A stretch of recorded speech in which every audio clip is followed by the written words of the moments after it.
नेपाल की जो सबसे पहली सीरीज रही कनाडा के खिलाफ, कहीं ना कहीं उन्होंने ये सीरीज खेली और तीनों मैचेस उसके कहीं ना कहीं आज कंप्लीट हुए हैं और आज तीसरा मैच था उसका और 2-1 से कनाडा ने उस सीरीज को जीता है। लेकिन यहाँ बात सीरीज जीतने की नहीं हो रही है, ये ए साइड, नेपाल की ए साइड के पर्सपेक्टिव से अगर आप चीजें देखेंगे तो उनका मकसद कुछ और है कि अपने प्लेयर्स को, अलग अलग प्लेयर्स का एक स्ट्रॉन्ग पुल तैयार करना, उनको रेगुलर मैचेस खिलाते रहना। जो आउट ऑफ फॉर्म बैट्समैन है वो अगर इसमें आते हैं और उनकी वो अपनी फॉर्म गेन करने की कोशिश करें या फिर जो बाकी यंग प्लेयर्स हैं उनको रेगुलर एक मैचेस मिलते रहे, इस मकसद से कहीं ना कहीं इस नेपाल ए को खोला गया। तो उस चीज़ पर कहीं ना कहीं फोकस हम भी इस वीडियो में करेंगे कि वो चीज़ों में कितनी ज़्यादा चीज़ें ठीक रही हैं, कि किन प्लेयर्स ने इंप्रेस किया है, किन प्लेयर्स ने थोड़ा बहुत डिसअपॉइंट जरूर किया है और किन प्लेयर्स से और ज़्यादा बेटर की यहाँ पर उम्मीद रहेगी आने वाले फिक्सर्स में नेपाल ए की तरफ से। और अगर हम देखें क्या क्या चीज़ें, जिस जिस चीज़ों के लिए नेपाल ए की जो फॉर्मेशन हुई थी उस चीज़ों में कितनी चीज़ों की शुरुआत जो है वो इस सीरीज से हुई है या फिर नहीं हुई है, कनाडा के प्लेयर्स का परफॉर्मेंस यहाँ पर कैसा रहा है, कौन इंप्रेस करने में कामयाब रहा है, कौन डिसअपॉइंट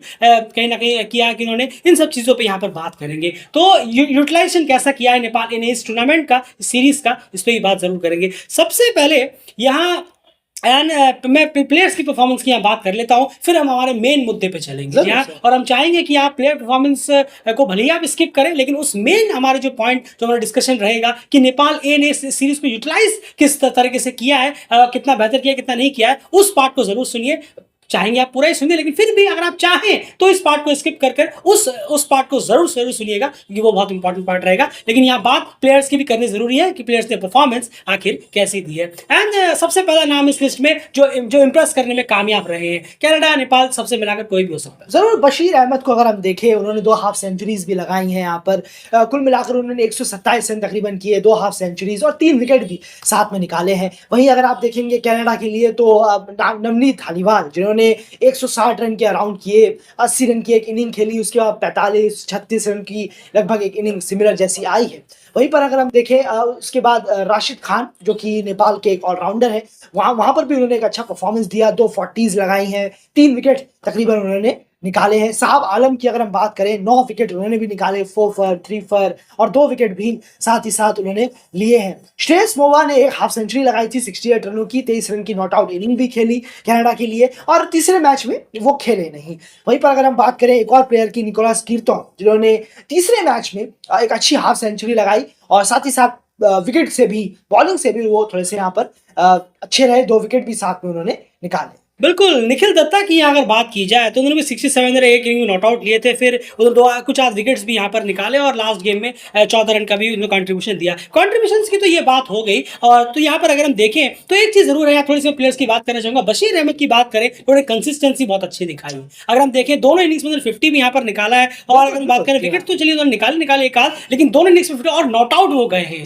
दोनों ही गेम्स में, मैच 1 और मैच 2 दोनों में। तीसरे मैच में अनफॉर्चुनेटली वो रन आउट हो गए, वरना देखते हम कि इनिंग कितनी आगे तक वो जा सकते थे और शायद वो लेकर जाते भी। तो बशीर अहमद ने इन तीनों मैचेस का बहुत ही बेहतरीन तरीके से इस्तेमाल किया है और एक मैसेज भी कहीं ना कहीं भेजने की कोशिश की है अपनी परफॉर्मेंस के थ्रू, ये बहुत इंपॉर्टेंट रहा है। राशिद खान ने भी यहाँ पर इंप्रेस किया, क्या नाम होगा? बिल्कुल अच्छा किया है उन्होंने, कुछ मौके, कुछ अपनी तरफ यहाँ पर नजरें घुमाने की कोशिश की है, अटेंशन खींचा है लोगों का। बिल्कुल सेलेक्टर्स, मैनेजमेंट की कोशिश जरूर की है और ऐसे ही उम्दा करना है और अच्छा उन्हें करके दिखाना है आने वाले वक्त। बिल्कुल, वहीं पर शाह आलम की बात करें तो उन्होंने भी लगातार मैचेस में विकेट्स निकाले हैं। देखिए अगर एक आध मैच की बात होती कि एक मैच में आकर आज उन्होंने फोफर लिए तो बात अलग होती है, डे की बात हो जाती है, ये डे की बात हो जाती है, लेकिन उन्होंने कंसिस्टेंसी दिखाई है और आप देखेंगे ये अच्छी बात है कि कंसिस्टेंसी दिखाई है। और यार सही कहा, मैच 1 में शायद 3 विकेट निकाले थे, मैच 2 में 2 विकेट और उसके बाद फिर उन्होंने आज 4 विकेट निकाले। तो कंसिस्टेंसी लगातार बनी हुई है, इसीलिए हम उसे इंप्रेसिव कैटेगरी में जरूर डालेंगे। ये नहीं कि सिर्फ आज उन्होंने 4 विकेट लिए तो हम इसलिए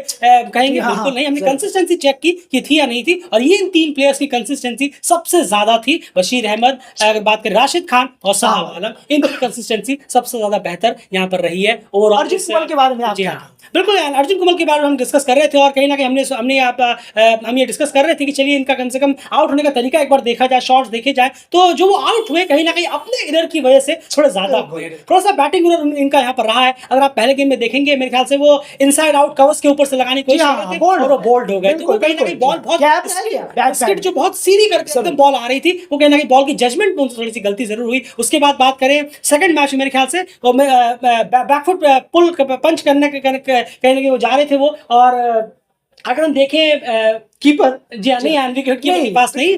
अगर मैं देखूं जो यहाँ पे शॉर्ट मिड विकेट के आसपास मिड विकेट, माफ कीजिएगा जी, हाँ शॉर्ट मिड विकेट लगा था, वो बैकफुट पे गए, स्पिनर थे, उनको लगा शायद वो ऊपर से पार कर जाएंगे, लेकिन ऐसा हुआ। बिल्कुल, तो वही हमने कहा कि कहीं ना कहीं थोड़ी सी जजमेंट और एरर्स की वजह से वो विकेट्स कहने के, लेकिन उन्हें स्टार्ट हर इनिंग में यहाँ पर जरूर मिला है। अगर हम देखें स्टार्ट उन्हें मिला है, स्टार्ट मिला है 25 प्लस करीब करीब उनका स्कोर, एक शायद 40 करीब रहा था, तो उसे वो कन्वर्ट बड़े में नहीं कर पाया, बस ये थोड़ी सी डिसअपॉइंटिंग यहाँ पर रहा। और अपने एरर्स की वजह से वो ज्यादा आउट हुए बजाय बॉलर्स के विकेट्स की अगर हम यहाँ बात करें, थोड़ी सी उनसे उम्मीद थोड़ी और ज्यादा थी। अंडर 19 एशिया कप वो खेल कर आए एक अलग कंडीशन से, फिर वो वर्ल्ड कप खेलने गए और टीम के साथ लगातार वो जुड़े हुए थे, लेकिन फिर भी चलिए ऐसा नहीं कि बहुत निराश किया उन्होंने, ये बिल्कुल नहीं कहेंगे। उन्होंने जी हाँ, उन्होंने इंप्रेस किया। इसलिए हम यहाँ पर कह रहे हैं कि हम यहाँ किसी प्लेयर्स के बारे में ये नहीं कहेंगे कि उसने खराब खेला, बिल्कुल नहीं, ये सब आखिर इन्हीं सब के लिए मैचेस रखवाए गए हैं, लेकिन किस तरह से इंप्लीमेंटेशन हुआ है इस गेम का वो अभी आगे नेक्स्ट सेक्शन में हम बात करेंगे इसी वीडियो में। तो अच्छा किया है यहाँ पर अर्जुन कुंवर ने, बस स्टार्ट थोड़े बड़े में कन्वर्ट वो कर नहीं पाए।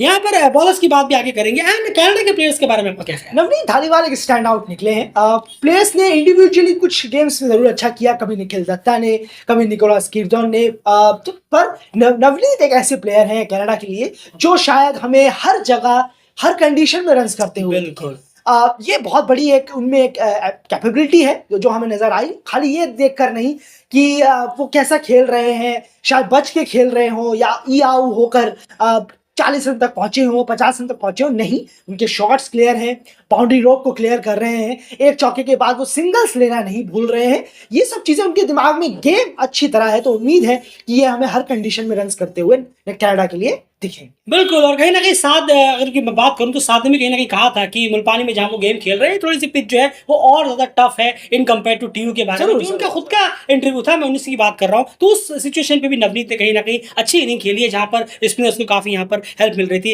एरॉन जॉनसन का फ्लॉप शो अभी भी जारी है। बिल्कुल, एरॉन जॉनसन, जी हाँ सॉरी जॉनसन ही है, जॉनसन में वो आता है कि वो यूएसए के। एरॉन जॉनसन का फॉर्म अभी भी जो है वो डिसअपॉइंटिंग है। नेपाल के खिलाफ सीनियर टीम के खिलाफ भी उनकी फॉर्म्स खराब रही, यहाँ पर भी सिर्फ आज ही मेरे ख्याल से उन्होंने 40 प्लस की इनिंग खेली, वरना उनकी जो इनिंग है काफी खराब रही है। ये एक थोड़ा सा है कंसर्न, उन्हें अपनी फॉर्म गेन करनी होगी बहुत ही जल्दी, क्योंकि अभी सीरीज उनकी होने वाली है। अगर हम देखें यूएई कनाडा स्कॉटलैंड बहुत ही टफ सीरीज है, वहां पर उनके लिए बल्ले से रन की बहुत जरूरत पड़ेगी कनाडा को। चलिए अब चलते हैं हमारे उस सेक्शन में। अब बात करते हैं कि आखिर ये जो यूटिलाइजेशन नेपाल ए का जो फॉर्मेशन यहाँ पर हुआ, जो चीजें सोचकर इस नेपाल ए को बनाई गई थी, क्या उसकी शुरुआत अभी यहाँ पर हुई है या फिर नहीं? अब ये नहीं कि सब चीज एक ही दिन में एक ही सीरीज में हो जाएगी, अब ये टीम लगातार खेलती रहेगी। सबसे पहली चीज कि नेपाल ए का जो फॉर्मेशन हुआ ये बहुत ही काबिल तारीफ, बहुत अच्छा, इस चीज के रिलेटेड पहले भी तारीफ की थी और आज भी हम उसी पे कायम रहेंगे। ये बहुत ही फैंटास्टिक कदम रहा है, जिन्होंने भी नेपाल ए को जो आइडिया दिया होगा और फॉर्मेशन ना किया होगा, ये बहुत पहले हो जाना चाहिए था, लेकिन चलिए दे रहा है, दुरुस्त है, फॉर्मेशन यहाँ पर हुआ। उसके बाद आप इस टीम को लगातार फिक्सर्स दे रहे हैं, ये भी बहुत काबिल तारीफ, ये भी बहुत काबिल तारीफ है। इसमें भी हम डेलीगेट जरूर कहेगा कि ये काफी बेहतर है, क्योंकि अगर आप देखिए अभी उन्होंने कनाडा के खिलाफ और सीरीज खेलनी है, इसके बाद तुरंत इसके कुछ वक्त के बाद वो वापस से आयरलैंड खेलेंगे, जो कि इससे भी स्ट्रांग टीम टफ नजर आएगी, क्योंकि वहां पर ऑलरेडी नेशनल डेब्यूटेंट प्लेयर्स भी वहां पर काफी रहने वाले हैं। तो ये एक बहुत अच्छी लगातार आप मैचेस फिक्सर्स भी दे रहे हैं। और तीसरी एक और चीज जो बहुत बेहतर है वो है कि आपने यंग प्लेयर्स को इसमें भर के मौका दिया, यंग प्लेयर्स को इसमें पिक किया। ये नहीं कि बहुत ज्यादा आउट ऑफ या बहुत वक्त से बाहर चल रहे हो प्लेयर्स को आप लेकर आए हो, ऐसा नहीं है, आपने यंग प्लेयर्स को भी इसमें भर के मौका दिया है, तो इसकी भी कहीं डेलीगेट दाद जरूर देगा। ये तीन चीजें इसमें बखूबी हुई है, लेकिन दो ऐसी चीजें भी हैं जो कहीं ना कहीं इसके फ्लॉस को और ज्यादा उजागर कर देता है। जी हाँ, यही पार्ट हम आपके सामने हम प्रेजेंट करेंगे कि एनालिसिस के थ्रू की जो हमने चीजें यहाँ पर देखी है। सबसे पहली चीज एंड वो है बॉलिंग से रिलेटेड, और ये सीधे सीधे कनेक्टेड है सीनियर टीम से रिलेटेड भी। बिल्कुल सही कहा आपने। अगर हम देखें पहली चीज जो है, एक टीम ने शायद ये टीम को शायद अंदाजा नहीं है कि टीम ने एक प्लेयर अपना खोया है। अभी अगर हम देखें टीम से बाहर हो गए हैं वो संदीप लामिछाने की हम बात कर रहे हैं, वो क्या थे? लेग ब्रेक बॉलर थे। उसकी फाइंडिंग, उसकी जो खोज है दोबारा से वो नहीं होती हुई दिख रही है। बिल्कुल हमें दिख नहीं रहा। नेपाल ए साइड बनी, उसमें कहाँ है लेग स्पिनर? आपके सबसे बड़े प्लेयर कोई सड़क छाप स्पिनर नहीं थे, वो वर्ल्ड के बेस्ट एसोसिएट में one of the best spinners, one of the best bowler थे। अगर हम बात करें संदीप लामिछाने की, ढेरों रिकॉर्ड है, इसमें बताने की कोई जरूरत नहीं है उनके बारे में, लेकिन उनकी इन कंपेयर करेंगे तो क्या आपको क्या चाहिए? एक left arm spinner, right arm spinner? नहीं, आपने क्या खोया है? Right arm leg break spinner. लेकिन उसकी खोज हमें होती हुई नहीं दिख रही है। बिल्कुल। ना कोई बात कह रहा है, ना कोई ना ए साइड में हमें ये नजर आया, ना किसी कोच या कप्तान की तरफ से भी इसमें लेकर कोई दिलचस्पी नहीं है कि हमने कितना बड़ा प्लेयर अभी अभी रिसेंटली अपनी टीम से गवा दिया है। बिल्कुल, ये बहुत ये पहली important चीज है। जी और हमें कोई भी साइन नहीं दिख रहे हैं, सब लेफ्ट आर्म स्पिनर्स के पीछे भाग रहे हैं, जैसे कि एक रेस लगी हो, पता नहीं क्या बोनांजा ऑफर लगा हो। लेकिन टीम ने जो स्पेसिफिक खोया है, जिसने इतना कुछ सामने वाली टीम का डैमेज किया था, वो एग्जैक्टली वही रोल वाला एक प्लेयर टीम से नदारद है। ना कोच मैनेजमेंट किसी को भी परवाह है नहीं। बिल्कुल, ये आपने सही कहा, क्योंकि देखिए अगर आप सबसे बड़ी बात ये है कि सब अगर आप एक ही वेरिएशन के बॉलर से लेने की कोशिश करेंगे तो आपने जो खोया है उसके बारे में जरा सोचिए। और लेग ब्रेक बॉलर के बारे में एक सबसे बड़ी इंपॉर्टेंस ये है कि वो सिर्फ पिच पे टर्न या फिर पिच से मदद के ऊपर डिपेंडेबल नहीं है। एग्जैक्टली, ये सबसे इंपॉर्टेंट चीज है। जी हाँ। लेग स्पिनर्स के बारे में यही है कि उनके पास और भी 2-3 तरीके के वेरिएशंस होते हैं, सबसे बड़ा फ्लिपर होते हैं, जी इस हाँ। तरीके की बॉल्स का वो इस्तेमाल करते हैं। बॉल जो स्किड होकर अंदर जाती है उस तरह की बॉल्स का वो इस्तेमाल करते हैं। वो सिर्फ पिच पर डिपेंड नहीं रहते कि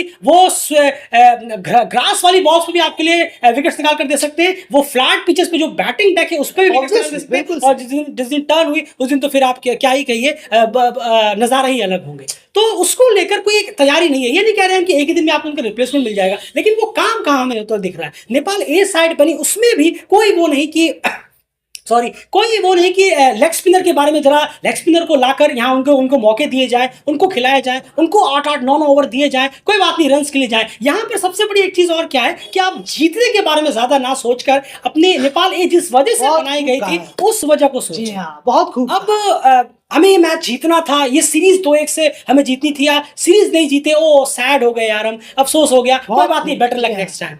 अरे सीरीज आप 3-0 से हारिए, कोई फर्क नहीं पड़ता। नेपाल ए सीरीज नहीं जीतेगी तो क्या हो जाएगा? नेपाल ए का फॉर्मेशन इसलिए नहीं हुआ था कि आप सीरीज पे सीरीज जीतते जाइए।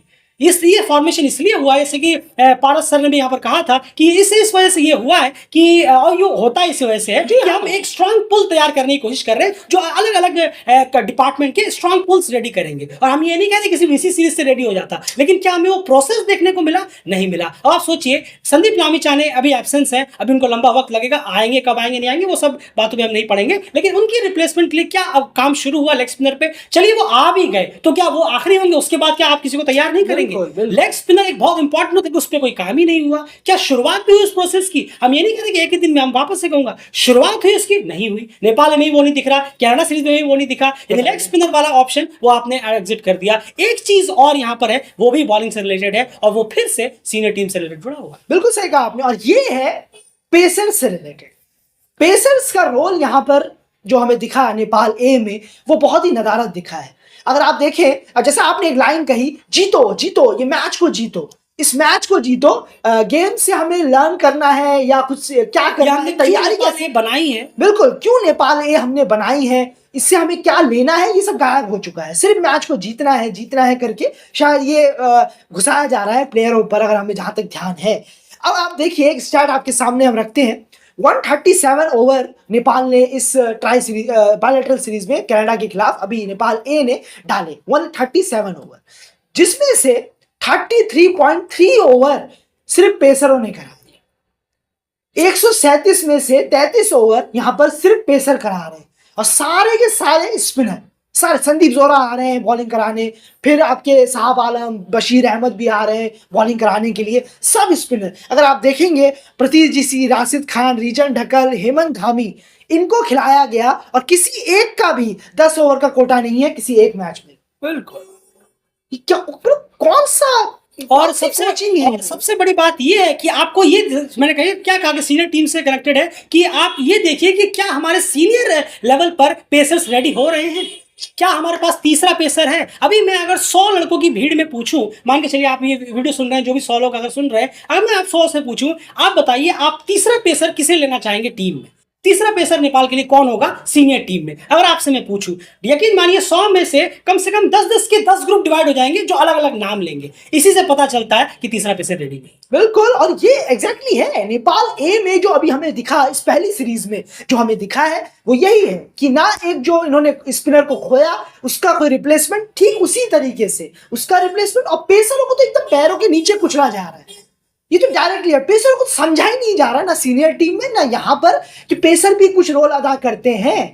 बाहर भी हमें जाना है, डिफरेंट पिच भी हमें मिलनी है, बिल्कुल, ये डिफरेंट कंडीशन भी हमें मिलना है, हमें यूरोप जाना है, साउथ नामीबिया जाना है, ओमान जाना है, जहाँ अच्छा पेस को कवर होता जी है, हाँ। बॉल उठती है, यूएस से जाना है। यूएस से जाना है, पेस का अलग अलग मिजाज होता है पिच का। नहीं भाई, left arm spinner, left arm spinner, left arm spinner सिर्फ, और बैट्समैन को बॉलर कैसे बनाना है, और इसको लेकर मजाक बनते हैं, कोई सीरियस बात नहीं हो रही है, इसको लेकर कॉमेडी होती है। तो ये वहाँ पे नेपाल ए का फॉर्मेशन हुआ, वेरी वेल डन, बहुत अच्छा किया आपने, लेकिन आपने जो खोया, आप समझिए, संदीप लामिछाने ने जो सामने वाली टीम को खत्म करके रख देते थे अपने अपने अपने अकेले दम पर, कई बार हमने देखा है, ये किसी से छुपा नहीं है, उस पर काम नहीं है, उसी ठीक उसका रिप्लेसमेंट। अरे अब आएंगे, कब आएंगे, अभी 10 महीने लगेगा, 1 साल लगेगा, किसी को नहीं मालूम। और यहाँ पेसर्स वो डब्बा गुल है, पेसर्स तो खैर छोड़ ही दीजिए, पेसर्स तो पेसर्स, खत्म है, बिल्कुल खत्म है। पेसर ना नेपाल ए में काम होता हुआ दिख रहा है, उनके ओवर छीन कर स्पिनर को दे दिए जा रहे हैं, वो भी एक ही टाइप के स्पिनर्स को। अब इसमें मैं एक चीज जोड़ना चाहूंगा। अब आप यहाँ पर सोचेंगे कि स्पिनर्स को जो यहाँ पर दे दिए गए थे ओवर नेपाल के साइड में, लगातार स्पिनर्स करा रहे थे। अब आप यहाँ पर सोचेंगे कि पेसर्स जो है काफी एक्सपेंसिव जा रहे थे और स्पिनर्स को यहाँ हेल्प मिल रही थी, स्पिनर्स को विकेट निकल रहे थे और स्पिनर्स कहे मैच में वापसी करा सकते हैं। बस यही मेंटेलिटी नहीं हुई। गलत है ये, यही तो आप गलत है। यहाँ जीतने के लिए नहीं आए हैं। अगर आप बिल्कुल जीतने के लिए आए हैं, अगर आपकी परफॉर्म, आपका जो पहला प्रायोरिटी है नेपाल में बनाने का, अगर वो हो जाता है तो डेफिनेटली आप मैच जीतने के लिए जाइए। और नेपाल ए में खराब परफॉर्मेंस होगा तो क्या ओडीआई स्टेटस चला जाएगा? बिल्कुल नहीं जाएगा। आखिर रिस्क क्या होगा? अगर नेपाल ए कोई मैच हार भी जाता है तो उसमें रिस्क क्या होगा? क्या खोएंगे प्लेयर्स? लेकिन उसमें सीखने को बहुत कुछ है अगर आपने यूटिलाइजेशन बहुत बेहतर तरीके से किया। 137 ओवर में सिर्फ 33 ओवर पेसर्स को मिले, आप सोचिए, यंग पेसर्स को, और 100 बाकी पूरे ओवर वो सिर्फ फील्डिंग करते हुए ही रह गए। पेसर्स डिपार्टमेंट बिल्कुल ध्यान नहीं दिया जा रहा कि हमें पेसर्स को भी काम करना है, हमें बाहर भी जाना है, हमें हर वक्त सिर्फ ट्यूब पे ही नहीं खेलना है, या फिर हर वक्त हमें स्पिन कंडीशंस पे ही नहीं खेलना है, आपको बाहर भी जाने हैं, और बाहर जाए ना जाए आपको पेसर्स भी तो रेडी करने हैं अपनी टीम के लिए। लेकिन उस डिपार्टमेंट में कोई ध्यान ही नहीं दे रहा। सबको लग रहा है कि नहीं, मैच जीत रहे हैं, चलो छोड़ो, बाकी सब चीज़ें को दरकिनार कर दिया जाए। ये एक बहुत बड़ी गलती हो रही है। और जब आपने यंग प्लेयर्स को यहाँ लिया है, नेपाल ए फॉर्म किया है, तो इसका यूटिलाइजेशन भी मेक श्योर करना होगा। सिर्फ 3-3, 4-4 डोमेस्टिक अनाउंस कर देने से नहीं होगा, उसकी क्वालिटी क्या है वो भी देखनी पड़ेगी। नेपाल ए फॉर्मेशन अनाउंस कर देने से नहीं होगा, उसमें आप यूटिलाइज किस तरह से कर रहे हैं वो भी देखने वाली बात होगी। अब जैसे हमने, दोबारा मैं वही चीज कहूंगा कि आप एक ही सीरीज में सब कुछ लोगे, अगर आप ये सोच रहे हैं तो नहीं, हम एक सीरीज में सब कुछ लेने की बात नहीं कर रहे हैं। हम कह रहे हैं वो प्रोसेस तो दिखे, बस बस। कहां से लगेगा आपको, मुझे आप बताइए, कहां से आपको लगेगा कि हाँ, इस नेपाल ए की फॉर्मेशन में संदीप लामिछाने के लिए रिप्लेसमेंट तैयार करने की प्रोसेस शुरू हो गया है? कहां शुरू हुआ? लेग स्पिनर तो है ही नहीं।